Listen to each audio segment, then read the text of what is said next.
What's going on, everybody? Welcome to Common Sense Living, the show where we dive into financial and economic trends, gold and silver, and different business topics.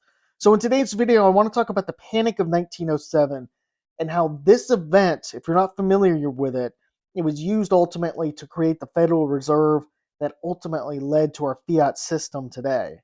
Now, a lot has been said about the Panic of 1907 in terms of individuals studying and economists, and most often it's said that a lack of liquidity, a lack of credit caused and exasperated the crisis. But one thing that's often left out is how it started, and that, like many of our current day recessions we have today, it was started by greed. So in 1907, Augustus Hines, he was the president of United Copper. Him and his brother Otto began planning a scheme to corner United Copper, to corner the market, own all the shares. And Otto proposed a short squeeze in which him and his brother would aggressively purchase as many remaining shares as possible and then force the short sellers to buy their specific shares from the market.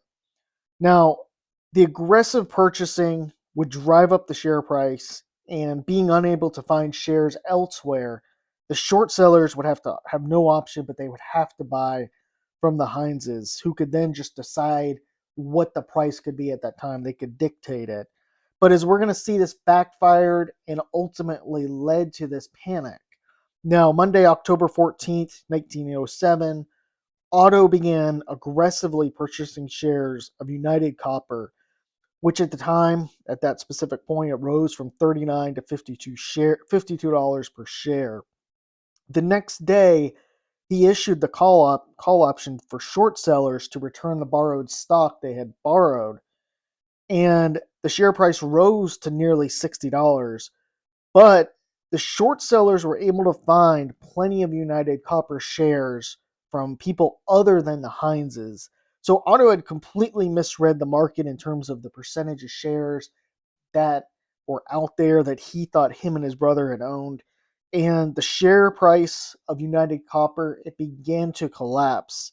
Now, as a result, Otto's brokerage firm went bankrupt, and then the panic began to set in. Regional banks began pulling money from New York banks, and people believing that their regional banks would fall apart or would fail began pulling their money out. The stock market tanked, industrial activity tanked as well. And as a result of this collapse, in 1908, Congress asked or established the Aldrich-Vreeland Act, which established the National Monetary Commission to study what had happened exactly and why. And we see this all the time with disasters happening today or anything that happens. There'll be some sort of commission put together to study exactly what happened. Now, what's interesting is what this commission did specifically and how it led to our fiat system today. So they went to Europe and learned about central banking there and what those banks could ultimately do. And upon returning, the commission recommended the creation of a central bank. They saw what those European banks were able to do, the flexibility they had, something that in the United States the banks didn't have that ability, or the government didn't have that ability. Now, one interesting thing here is that the creation of a central bank back then, the public was adamantly against it. In fact, in the 1912 presidential election, both candidates opposed it. And of course, when Woodrow Wilson was elected in 1912, that would change and the Federal Reserve would be created.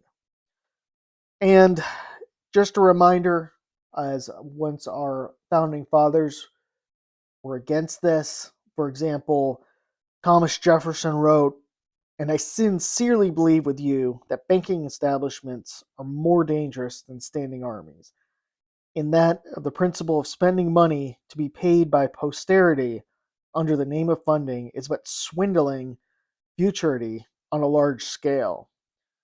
In conclusion, our fiat system really came about because of that panic of 1907. Several authors were pushing for it already, and that was started by greed, just like we saw in 2007 in the Great Recession and the dot-com bubble. Up until that time, fiat was regarded as essentially worthless, really beginning with the continental currency, which was printed relentlessly during 1775 and 1776. And by 1779, it was pretty much worthless. But as someone once said, never let a crisis go to waste. Thanks for your time. If you enjoyed the video, please hit the like button. And if you're not subscribed to the channel, please consider subscribing. Let me know any other thoughts you have. And have a good weekend.